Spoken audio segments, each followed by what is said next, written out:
Halo semuanya, perkenalkan kami dari kelompok 8. Di sini kami akan mempresentasikan tentang PAS teori. Sebelum itu, izinkan saya memperkenalkan anggota kelompok 8 terlebih dahulu. Perkenalkan, nama saya Felicia Devanya MS dengan 3 digit NIM terakhir yaitu 042. Lalu ada Agnes Maria Putrianto dengan 3 digit NIM terakhir yaitu 004. Lalu ada Hanifah Snantedi dengan 3 digit NIM terakhir yaitu 020. Lalu ada Aisyah Arsy Budiding Tias dengan 3 digit NIM terakhir yaitu 021. Dan yang terakhir ada Karisa Yumna Nabila Bakti dengan 3 digit NIM terakhir yaitu 041. Saat di samping adalah beberapa topik yang saya bahas pada saat presentasi kali ini. Sebelum memahami lebih dalam atau lebih lanjut mengenai PAS teori, yuk pahami dulu asal-usulnya. Nah, teori PAS sendiri ini adalah teori revolusi kecerdasan yang diterbitkan oleh Jack Naglieri dan Des pada tahun 1997. Nah, sebagian besar isi teori PAS ini berakar atau berdasarkan pada sebuah karya neuropsikologi yang diterbitkan oleh A.R. Luria pada tahun 1973. Teori ini teori yang menggunakan pendekatan alternatif, di mana kecerdasan seseorang itu diartikan dalam sebuah istilah dan kemampuan seseorang itu ditentukan oleh proses kognitifnya. Nah, teori ini juga menjelaskan bahwa otak sebagai dasar proses kognitif dan kecerdasan itu akan dijelaskan dari interaksi keempat proses kognitif itu, yaitu ada PES. Nah, PES itu akan dikelola oleh 3 sistem dasar otak atau disebut dengan unit fungsional. Lalu, saya akan menjelaskan mengenai trifunctional units. Fungsi pertama dari teori ini adalah menyediakan regulasi gairah dan perhatian kortikal. Di mana sistem perhatian gairah ini terletak di batang otak, di encephalon, dan daerah medial cortex. Fungsi ini menjelaskan bahwa bagian otak ini juga menyediakan perhatian yang direktif dan selektif. Dalam teori ini dibutuhkannya kondisi gairah optimal sebelum kita masuk pada bentuk perhatian yang lebih kompleks, di mana melibatkan perhatian selektif terhadap stimulus tertentu dan pengamatan respon terhadap rangsangan yang tidak relevan. Dalam fungsi kedua berhubungan dengan lobus occipital, lobus parietal, dan lobus temporal di bagian belakang, bagian pusat sulcus dari otak. Unit ini bertanggung jawab untuk menerima, memproses, dan mempertahankan informasi yang diproses orang dari luar. Unit ini juga melibatkan pemrosesan secara serentak atau proses yang berturut-turut. Dan yang terakhir, yaitu unit fungsional ketiga yang berhubungan dengan area prefrontal pada bagian lobus frontal otak. Pada unit ini, lobus frontal mensistensikan informasi dari luar. Unit ini juga bertanggung jawab terhadap perilaku seperti menanya pertanyaan, menyelesaikan masalah, dan pemantauan diri. Juga bertanggung jawab terhadap edukasi dari aktivitas sukarela, mengontrol impuls yang sadar, dan berbagai keterampilan linguistik seperti percakapan spontan. Pada dasarnya, tugas kita bukanlah melokalisasi proses psikologis individu, melainkan zona otak mana yang bertanggung jawab atas aktivitas mental yang kompleks. Luria menjelaskan bahwa proses PAS ini sangat berkaitan erat dengan korelasi antara biologis dengan lingkungan sosial budaya. Ia menekankan bahwa dalam tata bahasa, organisasi, arah perilaku, dan ucapan sebagai alat budaya, peran lobus frontal sangatlah dibutuhkan. Dalam teori PAS, perhatian dan perencanaan tentu terkait antara satu sama lain. Perhatian seringkali berada di bawah kendali perencanaan secara sadar. Itu berarti perencanaan perilaku kita menentukan alokasi sumber daya perhatian kita yang terbatas. Nah, selanjutnya saya akan menjelaskan mengenai PAS teori. PAS teori di sini yaitu berkaitan dengan perencanaan atau fungsi dalam lobus frontal. Korteks prefrontal memainkan peran sentral dalam perencanaan untuk mencapai sebuah tujuan. Selanjutnya, perencanaan memungkinkan pemecahan masalah, pengendalian perhatian, proses simultan, berurutan, serta pemanfaatan pengetahuan dan keterampilan secara selektif.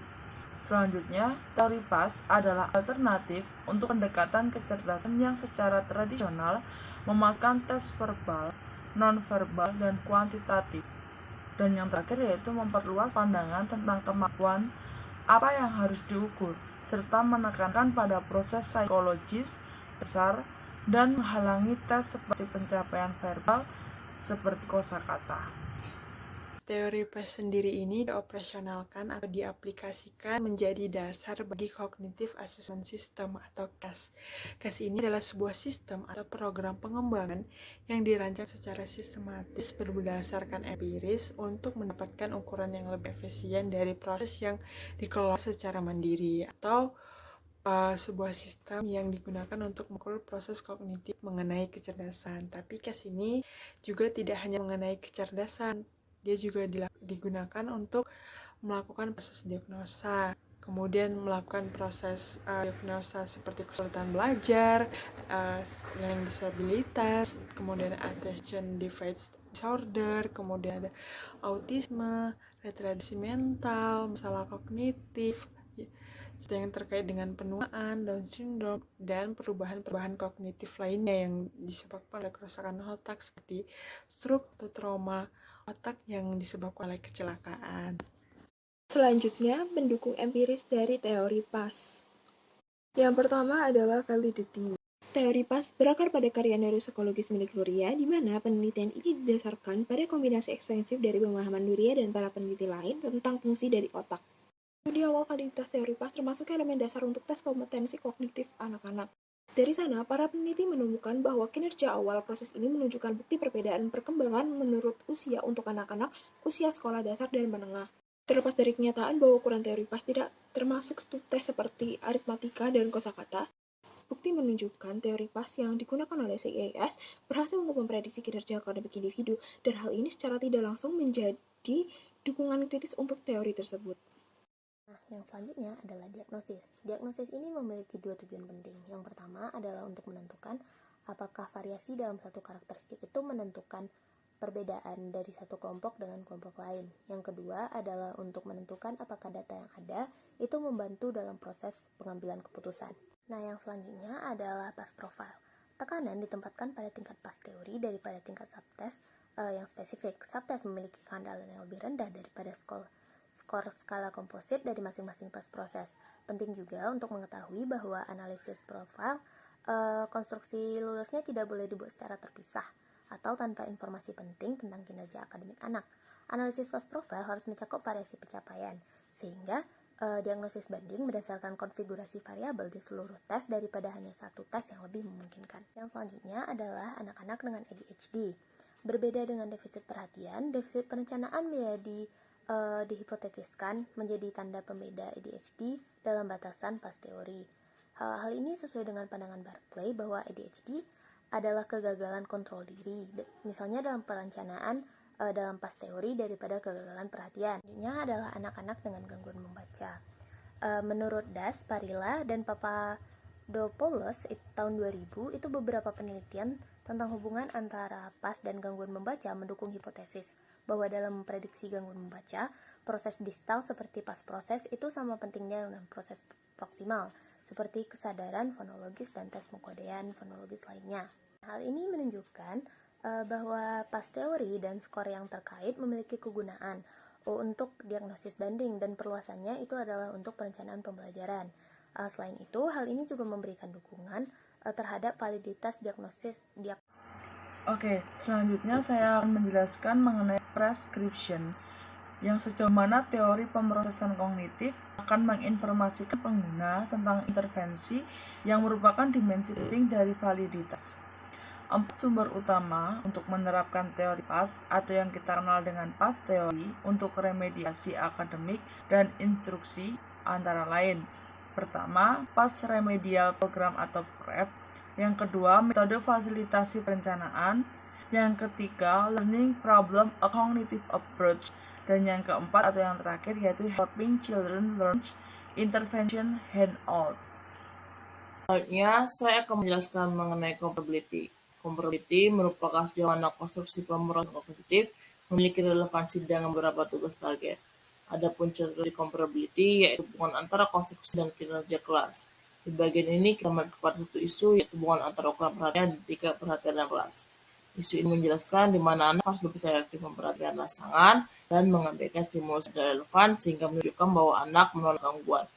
Jika dalam teori PAS dapat disimpulkan bahwa perhatian memiliki 3 dimensi penting yaitu seleksi, pergeseran, dan penolakan gangguan.